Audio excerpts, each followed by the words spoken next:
Here we are. Commander Steel.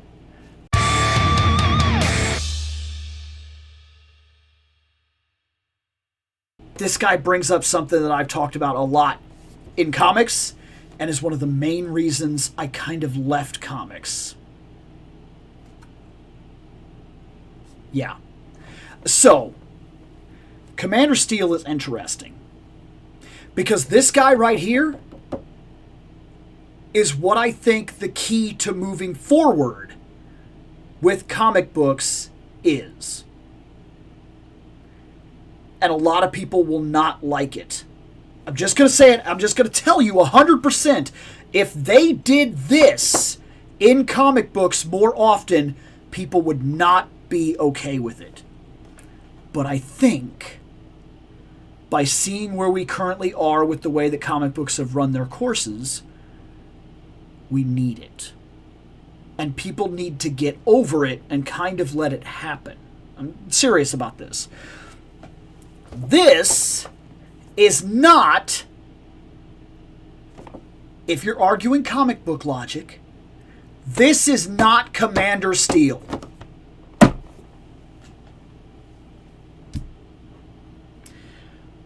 What am I talking about? That right there, it's a mantle. It's a mantle. It's been passed down through 3 generations of Commander Steel. This is the grandson. I'm pretty sure I'm right. I'm pretty sure this Commander Steel specifically is the grandson of Commander Steel. When I open him up, I'll double check that, but I'm almost 100% sure that's who this is. And the reason I'm bringing that up is because I have argued about the status quo many times and how we need to learn to let it go. Some of these stories are stuck. Comic books have a problem. It is a problem. Superhero comics, cape comics specifically. Most capes are modern day mythology. The problem with that is that they are not allowed to deviate. And if they do, we find an excuse to return them back to basics. All the time. All the time. In my dream DC universe, we start with Jay Garrick. He's the Flash. But he does get older. And maybe, one could argue, if you'd like to keep him in the comic books, you could come up with some sort of BS. Have him age slowly because of an effect that the Speed Force has. Somehow, him moving so fast and doing all these things, basically in weird raises of time, causes his metabolism to spike. And then somehow, there's something going on with the Speed Force that kind of keeps you young. You age very slowly. Still an old guy, but old enough at the point that he has given up the mantle. People no longer see him as the Flash. He is the Flash. And anybody that knew who he was or knows what he is, still respect him. But let's be honest. Barry was the Flash. But Barry died. And it passed on to Kid Flash, who took up the mantle, becoming the Flash, putting us at Wally. A tradition of passing the gauntlet. Robin should be Batman. But there's a caveat to that. I think that Bruce, in my dream DC, Bruce is not Batman anymore.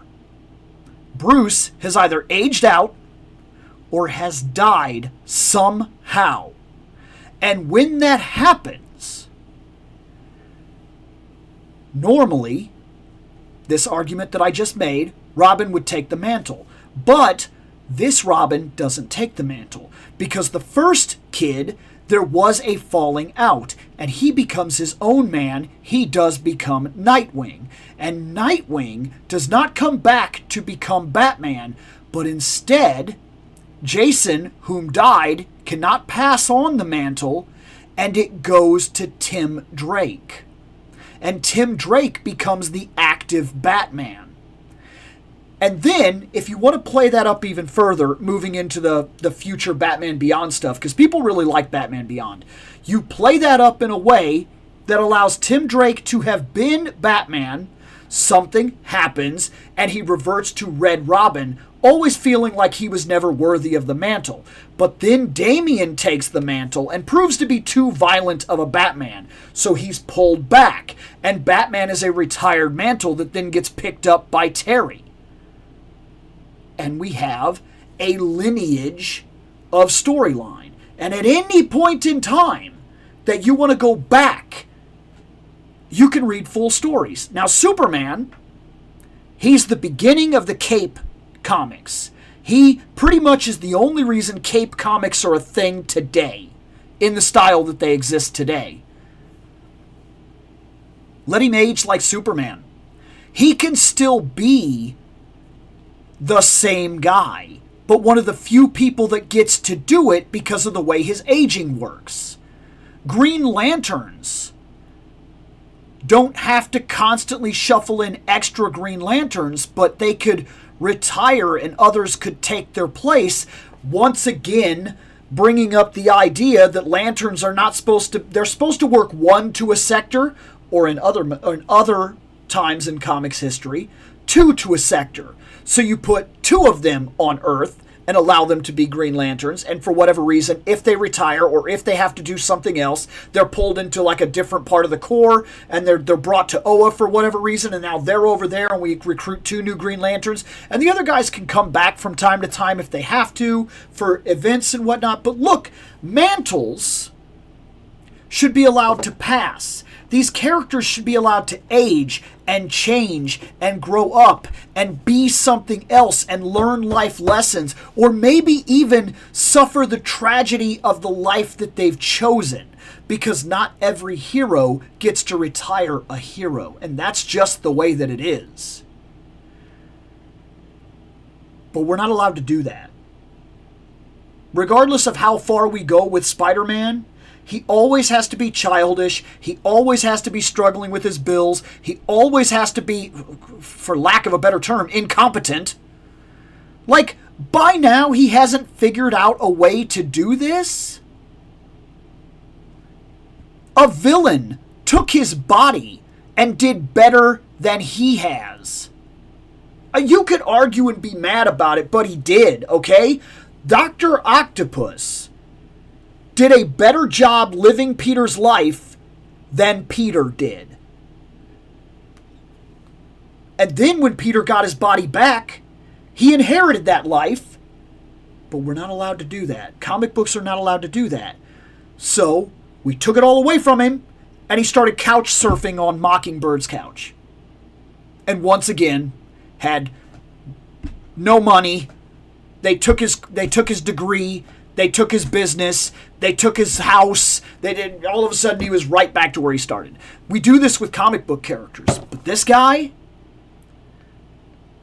this is what comic books should have been. Comic books should be allowed to age. And when we talk about things like the Golden Age, the Silver Age, the Bronze Age, each of these should have had their own heroes. Golden Age, that's Bruce Wayne. But Bruce Wayne passes the mantle into the Silver Age of comics, and he does not wear the cowl anymore. Now, every time we have done this, we have to revert back. Every time we give up the cowl to another character or something like that, we just can't hold on to it. We can't do that. We can't play the game. That's comic books. This is a legacy. It's a legacy that you can read 3 different times, following 3 different characters that have been the same guy, that have different lineages, different stories, different trials, and come from different cultural times. Also dating these characters to the time that they were created and making them relevant to the time in which their stories were told. Let's open him. Okay, so as I come back in here, let's start with this and see if I was right about which one this is. So, this is Henry Hank Haywood III. Henry Haywood III took over the legacy of his grandfather, the first Commander Steel, after the old man saved his grandson's ailing body with steel enhancements like his own. The metal gave Haywood superhuman strength, speed, durability, and he joined the Justice League Detroit. See, that is a legacy character. His grandfather was JSA. And this was from a time when superheroes were very simple. This guy is hard to beat up because of steel enhancements. Steel enhancements. You see? Simple. But that's all you needed to be. I mean, let's be honest about it. One of the guys in the Justice Society, I mean, they come from a different time, okay? Justice Society is not the JLA. It's not the Justice League. The Justice Society were simpler heroes. Flash, fast guy. Okay? That's what he is. You could make the argument that Flash is still the same thing. But what I'm telling you is steel enhancements. Stronger, faster, because steel enhancements. One guy's superpower is literally he can grow big and he can hit hard. But you know, that's what it was. You're talking about a different age of heroes. This guy comes with a wicked pointer finger. I mean, it's pointing, man. It's straight up pointing hard. He also comes with this expression hand, this hand, which is more just kind of like an open hand, really. And then he comes with a fist. And of course, he already has a fist and another expression hand. And that's him, man. This is was a member of the JSA. And for my purposes, the reason I bought him, JSA. This is a mantle passed down from one of the grandfathers of all freaking heroes, man. This is it. Now, I'm not one of those guys that's 100% on with all the old heroes. Some of them were goofy, and they were left in the time in which they were created for a very good reason. But I gotta say, man, I've always been one of those people that really liked the JSA. I've always been one of those people that liked the JSA. I love kind of how simple it is, and I love this idea, especially for a while in the comics there, where the JSA were kind of taking younger heroes, training them, making sure that they were okay, teaching them the ins and outs of the kind of life that they were choosing, and you were being trained literally by the best of the best. Like, not a joke, the best of the best. Look, you could be trained by Wally West, the Flash, but you could be trained by Jay Garrick, the guy that's done it the longest. He's been there long enough to learn the tricks, to know how it works, and to get it across to you, and is probably better about teaching it than the other Flashes. I'm not saying that's a guarantee, but there's a very real possibility of it.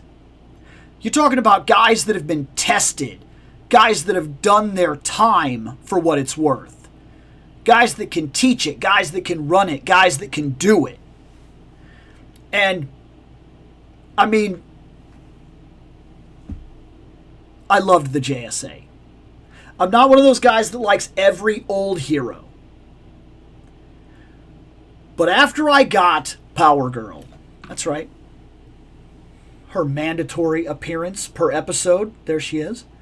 After I got Power Girl, it kind of like, she was so good that it kind of rekindled this like original love that I had for the JSA.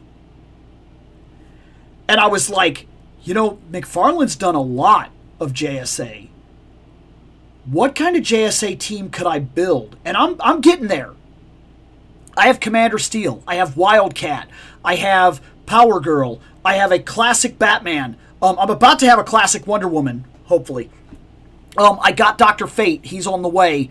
I picked up Atom Smasher. I mean, I'm well on my way to putting together my own JSA. I'm getting a Jay Garrick. I'm getting an Alan Scott, absolutely, without a question. Like, I'm on the way. This guy's part of it. he's added to the shelf.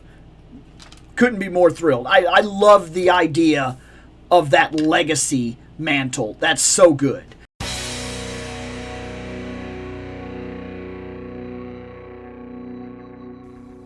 I have spoken. Take what you will from it.